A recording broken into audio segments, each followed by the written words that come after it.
Aujourd'hui, purée de fruits pour bébé. On fait la congélation de purée pour les collations. On utilise une station à presser de la marque Infantino. On glisse les sacs, puis on fixe l'entonnoir. On peut faire les mélanges qu'on veut.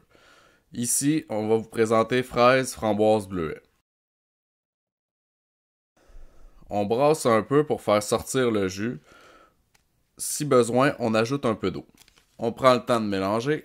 On verse le mélange jusqu'à la 3e barre. Puis on pousse avec le pilon.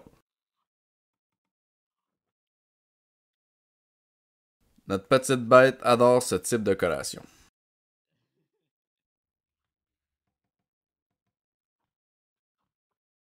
On congèle le tout pour en sortir au moment opportun. Pour ce qui est du choix des sacs, on a utilisé 3 types de sacs jusqu'à maintenant. C'est surtout ma conjointe, donc je vais vous dire un peu son ressenti. Bon, ben d'abord, on a les sacs jetables. Bon, ça c'est vraiment pas la meilleure option écologique. Pourquoi ils sont jetables? C'est parce qu'en fait, on peut pas les ouvrir. Il n'y a pas de scellant. Le plastique aussi est plus faible. Puis au fond, ben c'est parce qu'ils sont jetables, ben en fait, surtout parce que on peut pas les nettoyer. Faudrait pouvoir les nettoyer par le goulot ici, c'est ultra compliqué. Sont évidemment moins chers comme tout ce qui est jetable. On a également des sacs avec une ouverture latérale, donc sur le côté.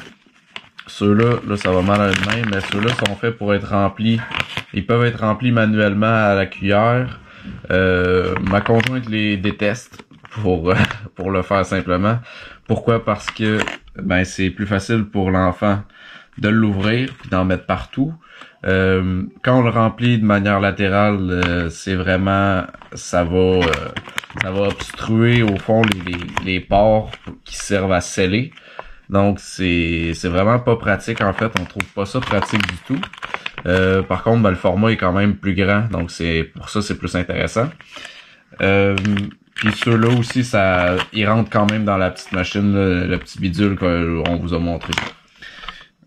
Celle qu'elle préfère, c'est vraiment ceux-là, qui a une ouverture donc par le dessous pour le nettoyage, donc réutilisable. Ça va au lave-vaisselle comme c'est indiqué. On l'a pas essayé au lave-vaisselle encore. C'est certain que pour le nettoyage, ça va bien surtout avec une brosse à dents. Donc une petite brosse à dents parce que en fait ce qui est le plus difficile c'est surtout les bleuets, donc la petite peau de bleuet qui va se loger dans les coins. Mais vous voyez celle-là, il est déjà utilisé, il est pas neuf là, puis ça se nettoie quand même assez bien. Fait que ça c'est un peu le retour là, pour les types de sacs qu'on a utilisés. À plus.